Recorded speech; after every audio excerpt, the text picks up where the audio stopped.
नमस्कार मंडळी, आज आहे सुट्टी आणि सुट्टीच्या दिवशी आम्ही निघालो होतो शॉपिंग करायला जाण्यासाठी आणि माझ्यासोबत अजून एक डॉक्टर मॅडम होत्या. तर आम्ही दोघी निघालो होतो. हिंजवडीला जायचं होतं आम्हाला.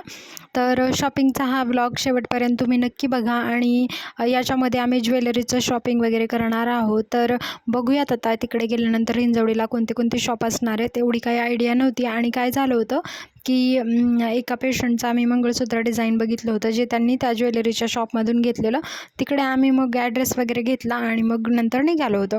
आता PMTने आम्हाला जायचं होतं, तर इकडून काळेवाडी फाट्याच्या इकडून आम्ही PMT वगैरे पकडली आणि मग तिथून डायरेक्ट हिंजवडीला PMT जाण्यासाठी असतात. मग तिथे गेल्यानंतर आता बघूयात, जाण्यासाठी थोडा वेळ लागतो हिंजवडीला, अर्धा तास वगैरे. तर आम्ही निघालो होतो संध्याकाळच्या वेळी, कारण दुपारी जाण्यासाठी खूप ऊन असतं. त्यामुळे संध्याकाळच्या वेळी शॉपिंगला जाण्यासाठी आता म्हणजे टायमिंग ठीक आहे. कारण काय होतं की उन्हामध्ये आत्ता शॉपिंगला जाणं हे म्हणजे बरोबर पण नाही आहे, कारण ऊनच एवढं वाढलं आहे. त्यामुळे आम्ही संध्याकाळी जाण्याचा प्लॅन केला होता. आता बघूया तर ज्वेलरीच्या शॉपिंगमध्ये आम्ही काय काय खरेदी करणार आहे. व्हिडिओ शेवटपर्यंत नक्की बघा. आणि खूप वर्षानंतर मी हिंजवडीला जाते आहे, कारण जेव्हा मी जॉब करायचे तेव्हा मी फेज 1ला तिकडे गेलेले. तर आत्ता खूप वर्षानंतर इकडे जात होते आणि इकडे जेव्हा मी विप्रोला जॉब करायचे त्यावेळेसच्या या आठवणी होत्या. त्यामुळे म्हटलं व्हिडिओ थोडासा कॅप्चर करूयात, कारण खूप वर्षानंतर इकडे जाणं होतं आहे. काही कारणाने म्हणजे कधी वेळच नाही आली किंवा हिंजवडीला एवढं कधी शॉपिंगसाठी नाहीच गेलो. तो पुण्यामध्ये वगैरे जात असतो. आणि एका पेशंट जे आले होते आमच्याकडे, तिने इकडच्या फेज 1ला जे शॉप आहे तिथून मंगळसूत्र डिझाईन घेतलं होतं आणि खूप सुंदर असं डिझाईन होतं ते. त्याच्यामुळे आम्ही ठरवलं होतं की काही करून आम्हाला त्याच शॉपमध्ये जायचं आहे. आणि इकडे बघा विप्रोचं जी आता ही कंपनी आहे. तर इथे आधी जेव्हा कोविड सेंटर वगैरे होतं, तर त्यावेळेस मी जॉबसाठी इकडे येत होते, तेव्हाच आलेले. मी म्हटलं की थोड्याशा आठवणी हे बघितल्यानंतर खूप, कारण इकडे डे नाईट वगैरे असा जॉब होता तो केलेला हॉस्पिटलमध्ये. त्यामुळे या इकडच्या माझ्या खूप सगळ्या आठवणी होत्या, कारण तेव्हा यूट्यूब चॅनल नव्हतं. त्यामुळे डेलीच्या आठवणी वगैरे असं काहीच नाही आहे. त्यामुळे मी म्हटलं, आणि खूप छान वाटलं खूप वर्षानंतर इकडे येऊन. तर आज बघूयात तिकडे गेल्यानंतर आम्हाला आता कोणती ज्वेलरीची शॉप आहेत हे काही आयडिया नव्हती. तर मी तुम्हाला दाखवते ज्वेलरीमध्ये काय काय करायचं आहे. तर बघूयात, आता थोड्या वेळामध्येच आमचा स्टॉप येईल.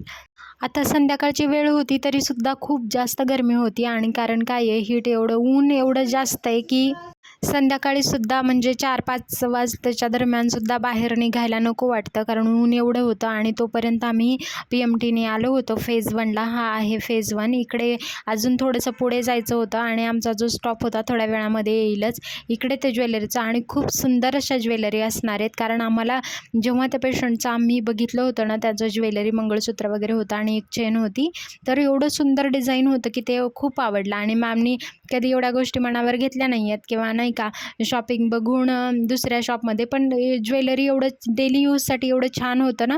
आणि इकडे आल्यानंतर सगळ्यात महत्त्वाचं म्हणजे आम्हाला ब्ल्यू स्टोनचं ज्वेलरी शॉप मिळालं. आम्हाला तिकडे पण नंतर जायचं, व्हिडिओ शेवटपर्यंत बघा.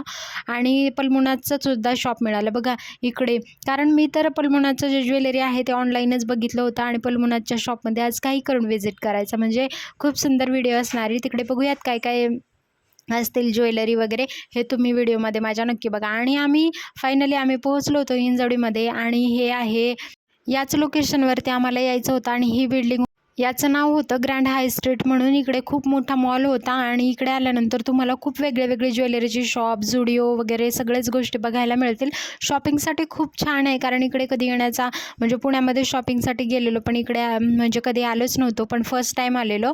तर मी आणि मॅम बघा, खूप मोठा मॉल आहे असा. आणि आल्यानंतर समोरच जे ज्वेलरीचं शॉप दिसतंय ना, आता इकडेच खूप सुंदर असं ज्वेलरी. आणि तुम्ही बघू शकता यांच्यामध्ये डेली वेअरसाठी मंगळसूत्र डिझाईन होते, खूप सगळे डायमंडमध्ये, आणि अजून खूप सगळे म्हणजे चेन असतील, इयरिंग्स असतील, रिंग्स असतील, खूप असे वेगळे ज्वेलरी होते.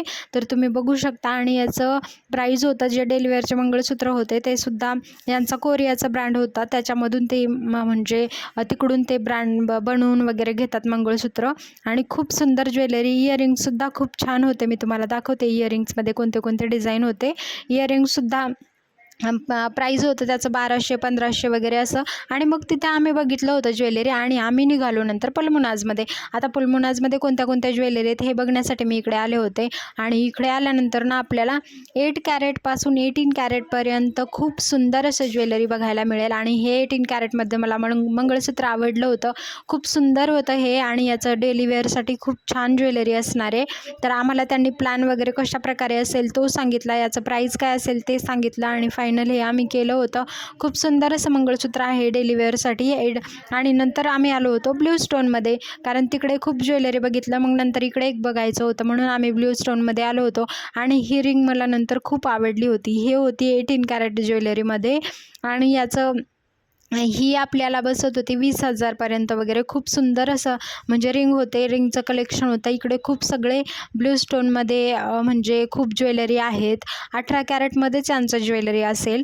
तर याच्यामध्ये मंगळसूत्र, तुम्हाला चेन, खूप गोष्टी, इयरिंग म्हणजे रिंग्स वगैरे. आणि ही रिंग मला खूप जास्त आवडली. याचं मला त्यांनी बिल पेमेंट वगैरे प्लॅन कशाप्रकारे असेल ते आपल्याला जे मंथली प्लॅन असतात, EMI वगैरे असतात ते सुद्धा समजावून सांगतात. आणि अशा प्रकारे खूप सुंदर त्यांनी प्लॅन सांगितला होता, जे आपण EMI वरती वगैरे घेऊ शकतो. आणि नंतर मग आम्हाला घ्यायचं होतं हे जे आम्ही आधी बघून गेलो होतो ज्वेलरी, तिथे आलो होतो परत, कारण मामसाठी मंगळसूत्र ते घ्यायचं होतं. आणि मग आम्ही अशा प्रकारे येऊन जे आम्हाला घ्यायचं होतं फायनल करून इकडे गेलो होतं, ज्याचं नाव होतं गोल्ड टोन म्हणून. तुम्हाला जर डेली वेअरसाठी खूप सुंदर अशी ज्वेलरी शोधत असाल ना, तर नक्की एकदा विजिट करा तुम्ही. आणि मग अशा प्रकारे ही शॉपिंग आमची झाली होती. खूप लेट पण झाला होता, कारण शॉपिंगमध्ये ना वेळ आपला कसा जातो ते कळतच नाही आणि खूप वेळ झाला होता आम्हाला. आणि मग अशा प्रकारे थोडं मॅकडी वगैरे इकडे बाजूला होता, आम्ही फोटोज वगैरे काढून घेतले आणि नंतर जायचं होतं आम्हाला घरी. आता PMTच्या स्टॉपकडे जायचं होतं आणि थोडा वेळ थांबलो होतो, कारण शॉपिंगमध्ये आमचा वेळ कसा गेला हेच कळलं नाही. आणि इकडे ब्ल्यू स्टोनच्या शॉपच्या पुढेच आमचा बस स्टॉप होता आणि इथून आम्हाला नंतर मग PMT मिळाली आणि PMTने आम्ही जाण्यासाठी घरी निघालो. आजचं जे शॉपिंग होतं खूप सुंदर झालं. आणि मी काय काय खरेदी केलं हे मी तुम्हाला दाखवते. आणि मॅमने जे मंगळसूत्र खरेदी केलं त्याचंसुद्धा डिझाईन मी थोडक्यामध्ये दाखवून देते. तर बघा अशी चेन होती, खूप सुंदर अशी चेन होती ही. आणि खाली जे पेंडंट होते ते स्टोन होते, तर खूप छान होतं याचं डिझाईन. आणि हे डेली वेअरला खूप परफेक्ट असं छान असणार आहे. 18 कॅरेट ज्वेलरीमध्ये सुद्धा गोल्ड प्लेटिंग वगैरे केलेलं आहे याचं. तर तुम्ही नक्की एकदा इथे व्हिजिट करू शकता. आणि अशा प्रकारे आजचं शॉपिंग आमचं फायनली झालं होतं. मी काय शॉपिंग केलं हे मी तुम्हाला पुढच्या व्हिडिओमध्ये दाखवते. आणि खूप आता नंतर संध्याकाळी जाताना तर म्हणजे गर्दी असतेच किंवा जास्त वेळ थांबावं लागतं आणि त्यामुळे आम्हाला खूप लेट झाला होता. वाटलं नाही की आमचा पटापट शॉपिंगमध्ये वेळ कसा गेला हे कळलंच नाही. आणि मग रात्रीचे 9 वाजत आलेले होते. जे आम्ही डेली क्लिनिकमधून येत असतो ना, तेवढा वेळ तर झालाच होता. घरून फोन पण यायला सुरू झाले होते. चला तर भेटूयात पुढच्या व्हिडिओमध्ये. कसा वाटला व्हिडिओ नक्की सांगा आणि चॅनलला सबस्क्राईब करा. धन्यवाद.